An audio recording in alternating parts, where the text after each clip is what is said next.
I still remember the smell of chalk dust and coffee that clung to my mother's clothes. She worked as a janitor at Eastbrook University, a place where knowledge was power, and power had a dress code.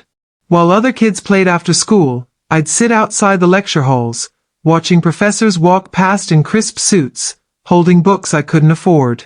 Each time I heard laughter echoing down those marble corridors, something inside me whispered, "You don't belong here." I believed it, because that's what everyone said. When I graduated high school, my guidance counselor didn't even look up from her desk. "Maria," she sighed, "your grades are good, but college isn't realistic for you. Scholarships are competitive, and, well, your family's situation."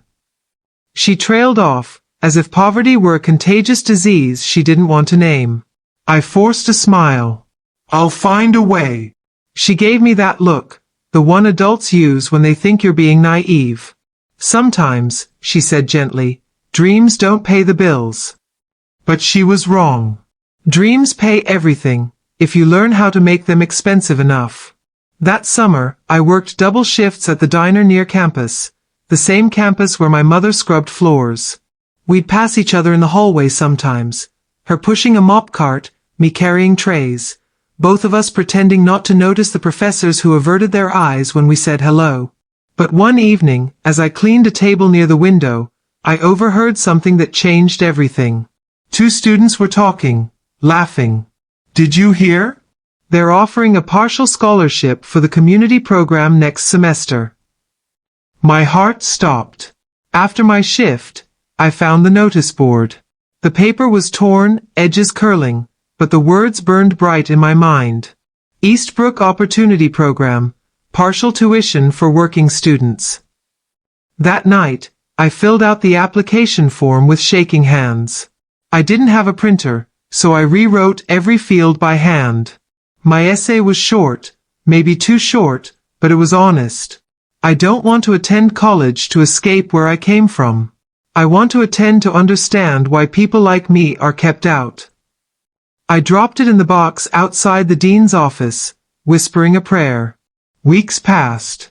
No reply. Then one morning, as I was wiping down the diner counter, Mrs. Hollins, my boss, came rushing in holding an envelope. "Maria, it's from Eastbrook." I tore it open with trembling fingers. "Congratulations. You have been accepted into the Eastbrook Opportunity Program." I didn't finish reading. I just cried, the kind of cry that leaves you breathless. My mother hugged me so tight I could barely breathe. "You did it, baby.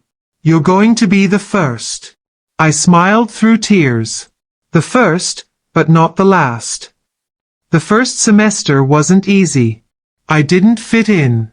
My clothes were thrift store finds. My backpack was held together with safety pins. Meanwhile, the girls around me wore designer handbags that cost more than our rent.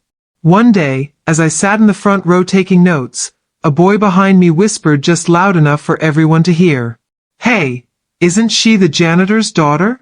Guess anyone can get in now." Laughter followed. My hand froze over my notebook.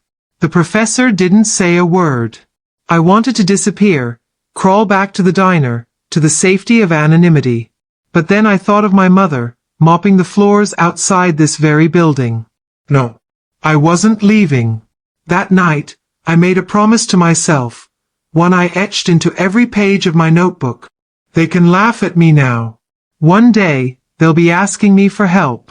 And from that moment on, I studied like my life depended on it, because it did. The following months turned my life into a loop of exhaustion. Wake up at 5 a.m., help mom with her janitorial shift before sunrise, rush to classes, then clock in at the diner until midnight. My hands were blistered from scrubbing tables, and my eyes burned from staring at textbooks under flickering light bulbs. But every tired breath was a brick in the foundation of something I was building, something no one else could see yet. Still, poverty had a way of making itself visible, even when you tried to hide it. I remember the first time I walked into Socioeconomics 101, taught by Professor Grant, a man who spoke like he was allergic to empathy. "Some people," he said one day, pacing at the front of the room, simply aren't built for higher education. They lack resources, focus, culture. A few students laughed. I felt their eyes shift toward me, subtle, sharp. My face burned. When class ended, I stayed behind. "Professor," I said quietly, "you said some people aren't built for this. What if they work twice as hard?" He smiled without warmth. "Miss," he looked at his roster. "Lopez, was it?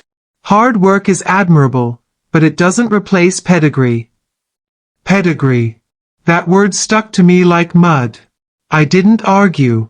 I just nodded, walked out, and spent the next 6 months proving him wrong. Every paper I wrote, every quiz I aced, I pushed it a little harder. By the end of the semester, I was top of the class. When he handed back our final exams, I'll never forget the way his jaw tightened. He looked at my paper, 100%, circled in red. "Impressive," he said curtly. I didn't. By the time I entered my final year, I was running on nothing but caffeine, fear, and faith. Mom's health had started to decline, her back ached constantly, and the night shifts were breaking her down. I wanted to quit school and work full-time, but every time I mentioned it, she shut me down. "Don't you dare, Maria," she said, gripping my hands with surprising strength. "You finish what you started. I've spent my life cleaning other people's dreams. You're the first one who gets to live hers." Her voice trembled, and that was enough to keep me going. But life doesn't reward determination without first testing it. 2 weeks before my final exams, I got a call that shattered me. Mom had slipped at work, a wet floor, no caution sign, a fall that landed her in the hospital with a fractured hip. I rushed to her bedside, my notes still clutched in my backpack. She smiled through the pain. "Don't you miss your exams, baby?" "I'll be fine." I stayed anyway. I couldn't leave her. When I finally made it back to campus, I was 3 exams behind and 1 assignment away from failing the semester. I pleaded with the dean for an extension. He barely looked at me. "I'm sorry," he said. "Rules are rules. You'll have to repeat the course." Repeat the course, after all the sleepless nights, the sacrifices, the humiliation? It felt like the universe was laughing in my face. I walked out of that office numb. For the first time in years, I considered giving up. That night, I went back to the diner. The same corner booth where those rich kids once mocked me was empty. The air smelled like burnt coffee and memory. I sat down, dropped my backpack on the table, and whispered to myself, "You've come too far to end here." Then I pulled out my laptop and began typing. It wasn't an essay or a report, it was a letter. Not to the dean, not to the professor, but to the scholarship committee. I poured everything into it, every moment of humiliation, every time I'd been called too poor, every night I'd chosen work over rest. "I'm not asking for pity," I wrote. "I'm asking for perspective. You say education should be earned. I've been earning it since I was 13. I didn't expect a reply, but a week later, one arrived. Subject: Emergency Appeal, Maria Lopez. Message: We reviewed your case.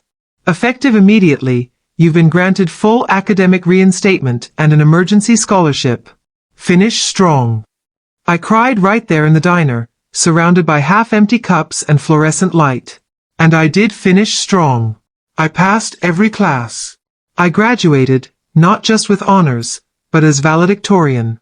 When I stood on that stage, diploma in hand, I scanned the crowd for one face, Professor Grant.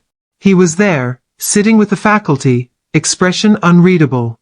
When I finished my speech, the audience applauded. And though he didn't clap, he stood. It wasn't respect. It was acknowledgement. And for me, that was enough.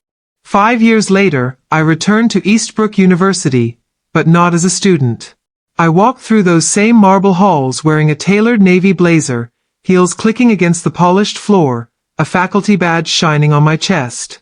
The same receptionist who once ignored me now stood up quickly. "Good morning, Professor Lopez," she said with a bright smile. It took me a second to realize she was talking to me. I smiled back. "Good morning." Behind that calm, polite voice was the quiet thunder of everything I had endured. My journey hadn't been simple after graduation. While others took vacations or internships, I took loans and part-time jobs, balancing between survival and ambition. I taught night classes at a community college, published small papers on economic equity, and eventually earned a fellowship that took me overseas. Every challenge, every door slammed in my face, became fuel. And the more people doubted me, the more precise I became with my purpose. So when Eastbrook opened a new position in the Department of Social Development, the very department where Professor Grant had once mocked me, I didn't hesitate. I applied. Not with fear, but with certainty. When the hiring committee called me in, there was silence as I stepped into the room. 3 faces I recognized, including his. Professor Grant. He had aged, but his arrogance was still intact.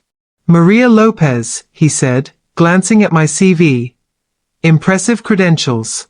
But this position is highly competitive. Why return here? I met his gaze, calm and deliberate. Because this is where people like me are told we don't belong, I said. And I plan to change that. A flicker of something crossed his eyes. Surprise, maybe even respect. A week later, the official email came. Subject: Appointment Confirmation, Assistant Professor, Eastbrook University. I sat there in silence, staring at the screen, tears blurring the words. This time, they weren't tears of exhaustion. They were proof that I had rewritten my story. On my first day of teaching, I walked into the same classroom where I'd once sat trembling in the front row. The smell of chalk and coffee hadn't changed. But everything else had. As students filled the seats, I caught their curious stares. Some looked nervous, others bored. I smiled and said, "Before we begin, let me tell you something." They leaned in. When I was your age, I sat exactly where you're sitting now. People said I didn't belong here, that I was too poor, too tired, too ordinary to make it this far. I paused. But the truth is, you don't need to fit in to change a room. You just need to stay long enough to own it. The class fell silent. And for the first time in my life, that silence didn't feel heavy, it felt powerful. After class, a shy girl waited by my desk. "Professor Lopez," she said softly, "I work 2 jobs too. Sometimes I think about dropping out." "How did you not quit?" I smiled. "Because one day, I wanted to come back and tell someone like you not to." Her eyes glistened. "Thank you," she whispered. As she walked away, I realized something. This was more than revenge. This was redemption. I hadn't come back to prove them wrong. I had come back to make sure no one else ever had to hear those words again. It happened 3 months later, the day everything came full circle.